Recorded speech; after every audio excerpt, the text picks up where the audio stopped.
O que o novo advogado de Bolsonaro tem a falar para William Vac? É uma entrevista muito importante, muito interessante. Vamos assistir junto essa entrevista aqui.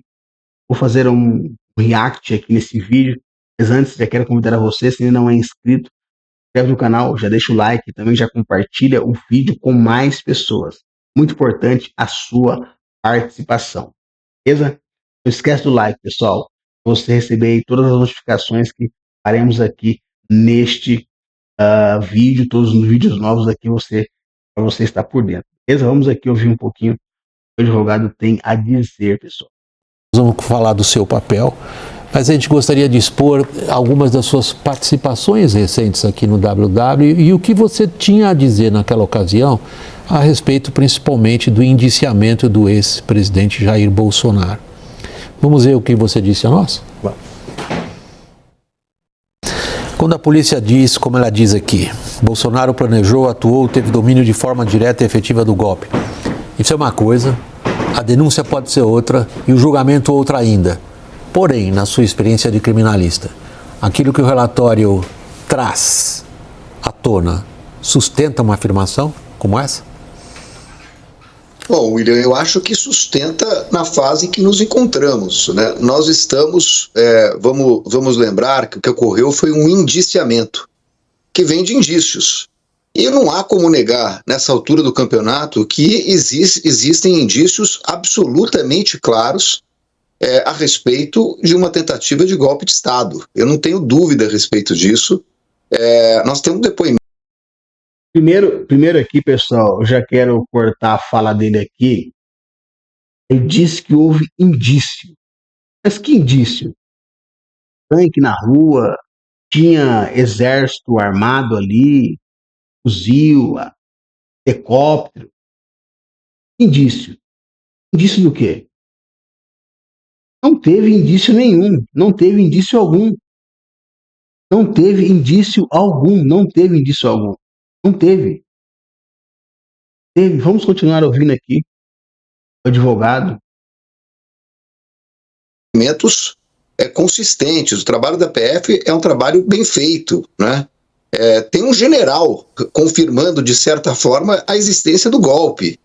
Temos mensagens, tem execução, tem monitoramento de um ministro do Supremo Tribunal Federal, tem um plano que estava no Palácio do Planalto. Então, assim, eu acho que não podemos nos esquecer. Plano? Um rascunho? Rascunho escrito no papel de pão? Isso é plano? Ô, doutor Celso. Doutor Celso, por favor, meu querido. Dá, né? Aí não dá, né? Vamos continuar ouvindo aqui, pessoal. É complicado. Nós não estamos na fase de condenação. Condenação vem depois da instrução processual. A denúncia é uma proposta de condenação em determinados artigos com base nos indícios de autoria e materialidade. Agora, aí haverá a defesa, o processo penal, a instrução processual e depois a sentença que exige certeza para a condenação. Celso, ainda nessa mesma entrevista, você, em várias ocasiões, você foi... Não, antes do William Vac dar continuidade, eu quero dizer uma coisa. Ele disse que não há certeza, não há condenação. Mas como ele me explica as pessoas que estão presas na Papuda lá, foram presos, baseada? Como ele me explica isso? Pô, o William Vac podia questionar ele a questão aí. E os 8, e a galera que está presa lá, e os seus erros não foram individualizados. Não dá para entender isso. Não dá para compreender isso, pessoal. Vamos continuar aqui ouvindo e rindo, né? Porque não tem jeito. Nosso convidado, pela sua reputação como criminalista e professor, você disse que não via qualquer problema na atuação do ministro do Supremo Tribunal Federal, Alexandre de Moraes, no inquérito dessa tentativa de golpe, ao contrário do que pensa Bolsonaro hoje, o seu cliente. Vamos ouvir, Celso, o que você disse na ocasião. Quero aproveitar o gancho, William, para dizer que, ao contrário da maioria dos meus colegas, eu não estou entendendo que o ministro Alexandre de Moraes está impedido. Eu acho que seria melhor caso fosse julgado, pela envergadura do caso, fosse julgado pelo plenário do Supremo Tribunal Federal. Mas eu estava aqui aguardando, vi uma notícia que envolve o ministro Flávio Dino. Nós vamos impedir também o ministro Flávio Dino? O ministro Alexandre de Moraes era a vítima desse caso ou era um golpe contra o Estado de Direito? Celso, por último, você nunca... Olha só, ele tá dizendo aí, nas palavras dele aí, ele tá tentando explicar, dizendo que o ministro é parte do Estado. O ministro, ele compõe o Estado. Ou seja, o mesmo dever que eu tenho, o ministro também tem, de cidadão, de natural do país. Vocês entendem como aquele jogo de palavras assim, muitas das vezes, quem não para analisar, fica perdido? Vamos continuar aqui ouvindo. Nunca foi uma pessoa de se esconder no debate público brasileiro. Por exemplo, em 2020 você assinou um manifesto que foi publicado nos principais jornais do país. O título do manifesto era Basta. Dele participaram cerca de 700 operadores no campo do direito como você, no qual a gente lê a seguinte frase: Bolsonaro exerceu seu mandato para arruinar com os alicerces do nosso sistema democrático. Hoje você é o advogado de defesa. Bom, boa noite a você e a todos. Eu até agradeço a pergunta, porque, em primeiro lugar, William, quando eu assumi esse caso, eu deixei absolutamente claro para todas as pessoas que eu não vou considerar fatos que eu entendi como graves como fatos que agora não seriam graves.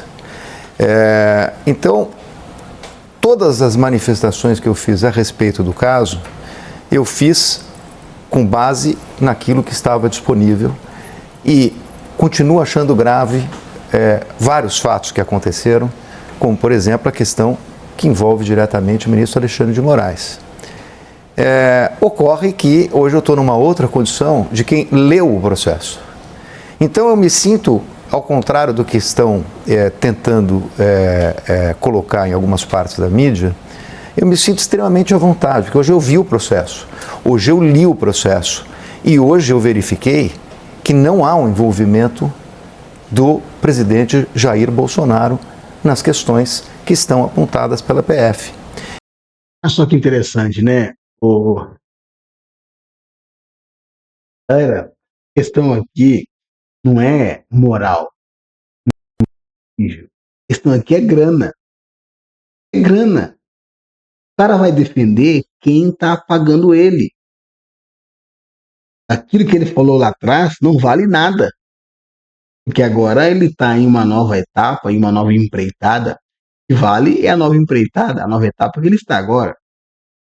Então, ou seja, a questão dos bolsonaristas, da direita, achar que tudo que a pessoa falou lá atrás vai ser a mesma que ela fala hoje aqui, não vai. Eles vão mudar de ideia. O próprio ministro Moraes, os livros dele de direitos, faz. Nem imagina que foi ele que escreveu. Mas nos dias atuais, o que ele faz? Rasga a Constituição. Vamos continuar aqui ouvindo aqui, doutor Celso. Vi mais. Vi, analisando os autos, que o sistema de perguntas feitos pela Polícia Federal é um sistema absolutamente inaceitável. Não houve um depoimento na Polícia Federal de nenhuma forma que diz o seguinte: o que aconteceu? Narre o que aconteceu na quadra. Testemunha narra aquilo que viu, aquilo que ouviu, aquilo que percebeu, aquilo que presenciou. Não, as perguntas são feitas da seguinte forma: o senhor confirma isso, sim ou não? Respostas binárias. Depois de 4 sims ou 3 nãos, aí vem uma interpretação, aí sim deixa uma pessoa falar, depois que ela está comprometida com as respostas. Então, na verdade, eu me sinto muito à vontade, porque não há uma participação do presidente Bolsonaro, porque eu continuo entendendo da mesma forma, e o Supremo também entendeu que não há um impedimento do ministro Alexandre de Moraes.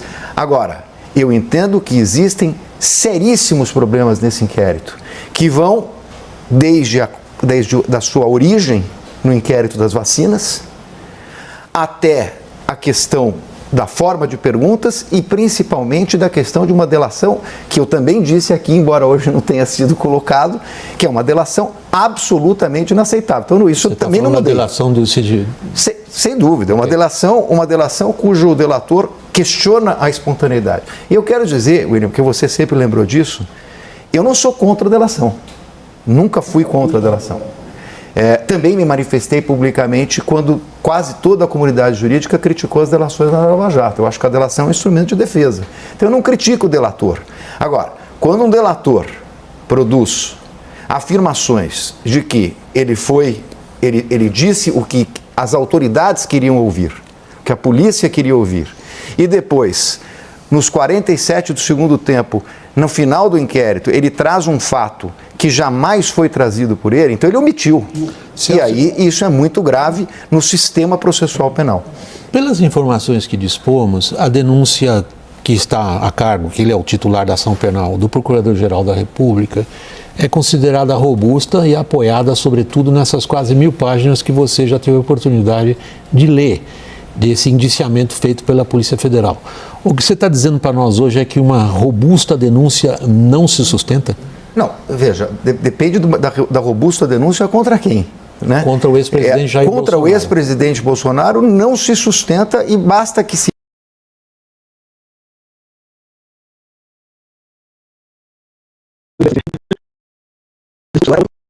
Isso agora é outro.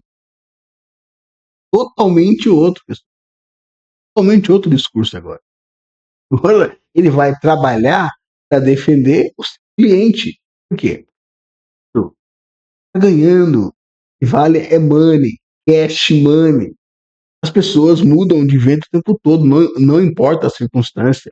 Por isso que eu sempre falo, esse negócio de vocês ficarem brigando, direita, esquerda, e ficarem brigando aí, né? É bobagem pura, bobagem pura. É só analisar os fatos.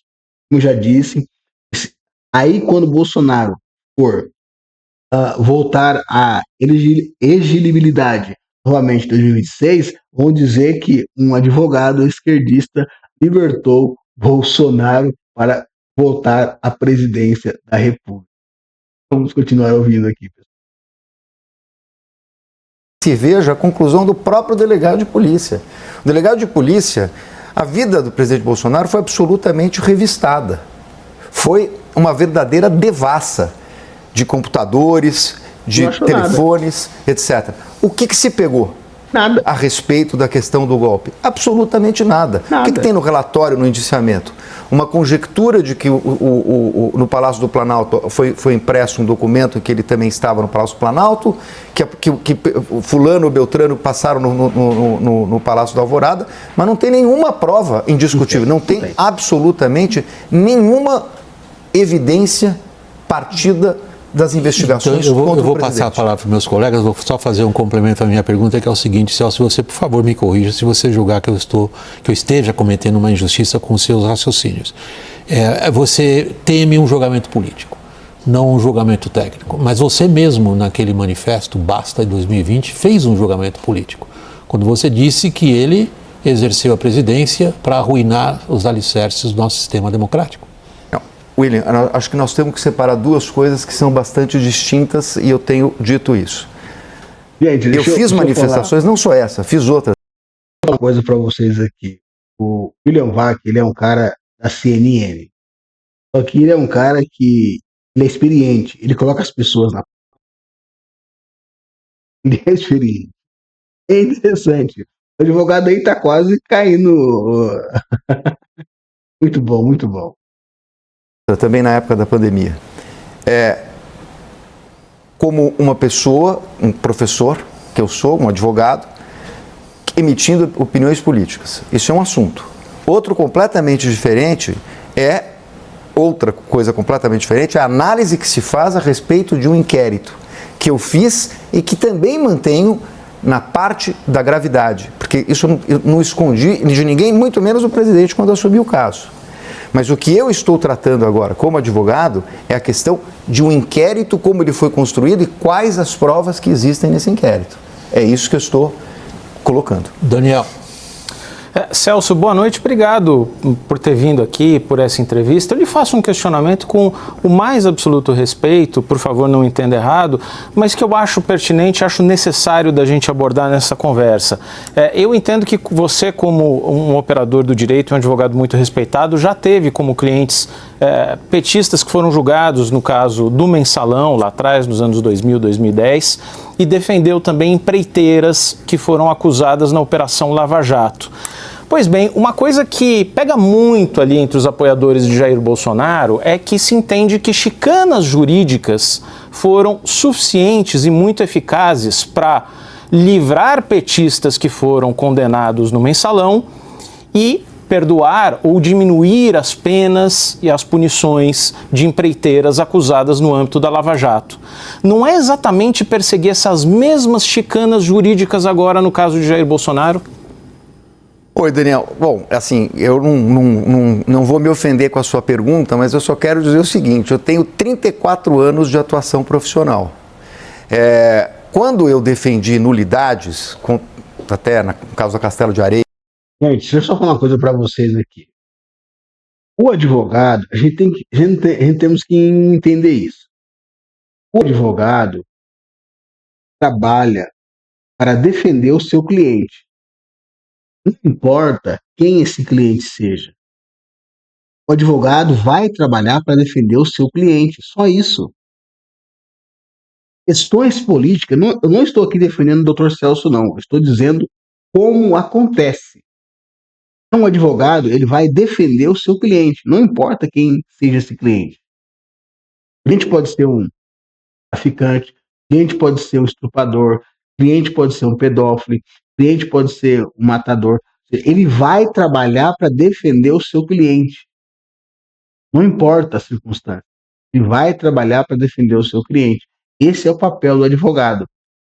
Agora aqui, a galera já entra nas questões políticas e moral. E esse é um ponto também fundamental. Então temos que separar as coisas aqui. O papel do advogado e o papel da pessoa. Entendeu? Temos que separar isso também. É muito importante. Vamos continuar ouvindo aqui. Por exemplo, eu não considero isso uma chicana. O procedimento tem que ser cumprido de acordo com o Código de Processo Penal e a Constituição brasileira. Então, anular uma operação por conta de uma nulidade por falha do Estado não é uma chicana, é efetivamente exercer o direito de defesa. Então, o que eu fiz na minha vida... Eu jamais diria eu jamais diria que o senhor está fazendo uma chicana jurídica, pelo amor de Deus, não me entenda mal, mas o ex-presidente Jair Bolsonaro e seus apoiadores, principalmente, entendem como chicanas jurídicas. Bom, mas eu agora tenho que responder por mim como advogado. Eu estou só dizendo que isso não é chicana, né? Quando uma operação é anulada porque baseada numa prova ilícita, a Constituição defende o processo legal, o devido processo legal com base em provas lícitas. Então, eu digo para você o seguinte, eu vou defender o presidente Bolsonaro, eu e os meus colegas, iremos defender o presidente Bolsonaro de acordo com as normas processuais vigentes no Brasil. Se tiver nulidade, nós vamos sustentar a nulidade. E eu acho que para o país virar a página, nós precisamos de um julgamento justo. Nós precisamos de um julgamento que respeite o direito de defesa. E isso significa o Supremo rever, inclusive, todos os atos da investigação, desde o início até o final. Agora, por que também não fala da galera que está lá do 8 de janeiro? Por que só o Bolsonaro? E a turma que está lá do 8 de janeiro? Peso de baseada. Eles poderiam fazer essa pergunta também para o Dr. Celso. Os pesos e duas medidas. Perpassando por tudo que contiver uma eventual denúncia. Na dúvida se pode ter um Volvo? Agora você pode. E com a certeza e a tranquilidade de que quando você decidir vender... Tá aí, que...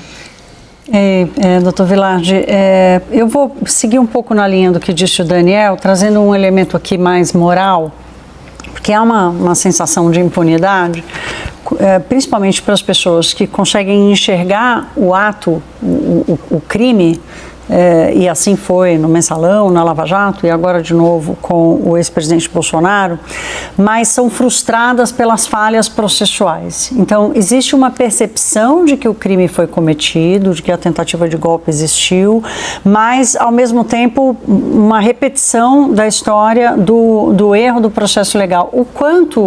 Como é que o senhor trabalha com essa ambiguidade dessa percepção entre, para muita gente está óbvio que houve um crime cometido ali, é uma discussão entre o mérito e o processo, um pouco dentro do que o senhor está dizendo aqui.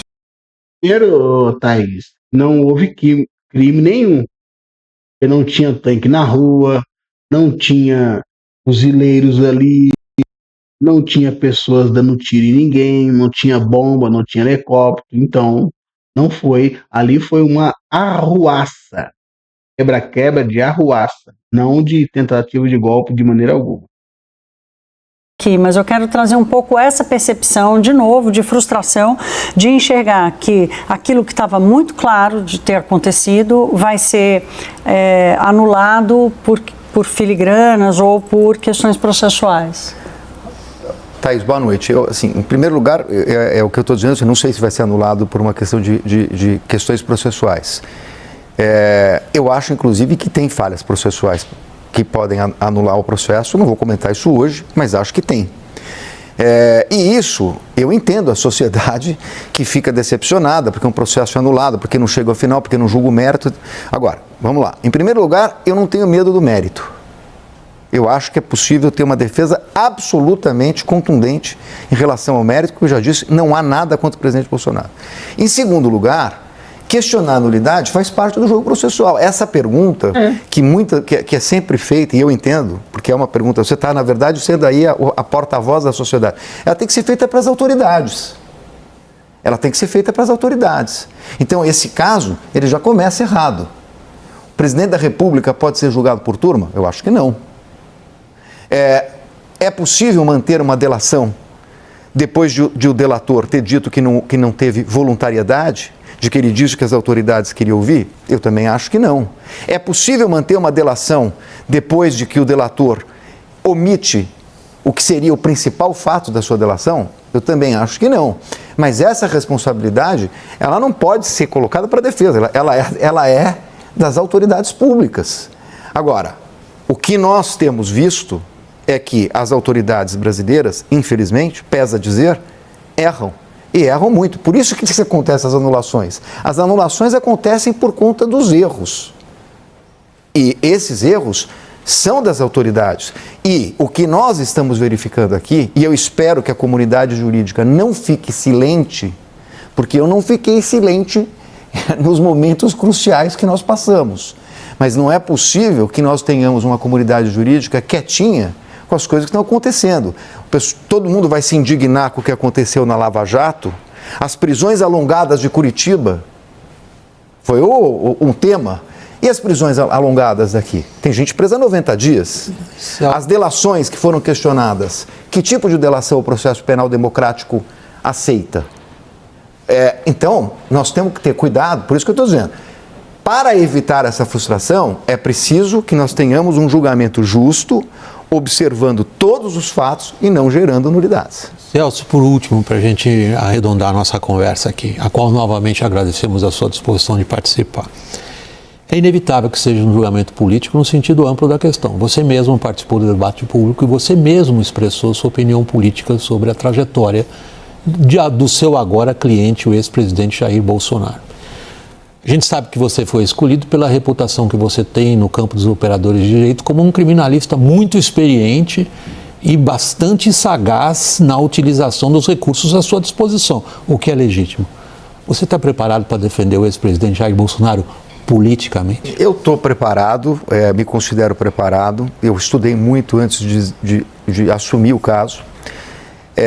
Mas, William, eu queria fazer uma pequena correção na sua observação, porque é o seguinte, é evidente que um julgamento de um presidente da República, num país polarizado como o nosso, ele tem uma repercussão política e você vai ter metade da população contra ou a favor. Eu disse isso, o Supremo Se ele julgar de um lado, ele vai ter metade do país contra. Se julgar do outro, também vai ter metade do país contra. Agora, uma questão é o julgamento, é a repercussão política.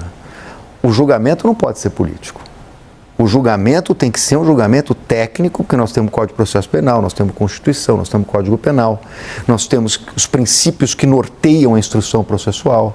E isso é o que eu pretendo evitar. Isso vai ser o meu discurso doravante perene. O Supremo não pode fazer um julgamento político. O Supremo tem que fazer um julgamento técnico, como juízes imparciais que vão receber uma causa e vão efetivamente julgar de acordo com o processo.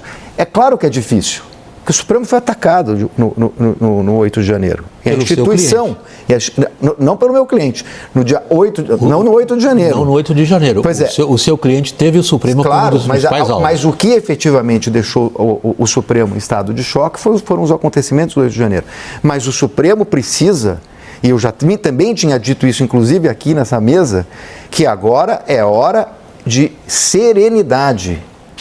Não existe nenhum tipo de problema para impedir um julgamento técnico.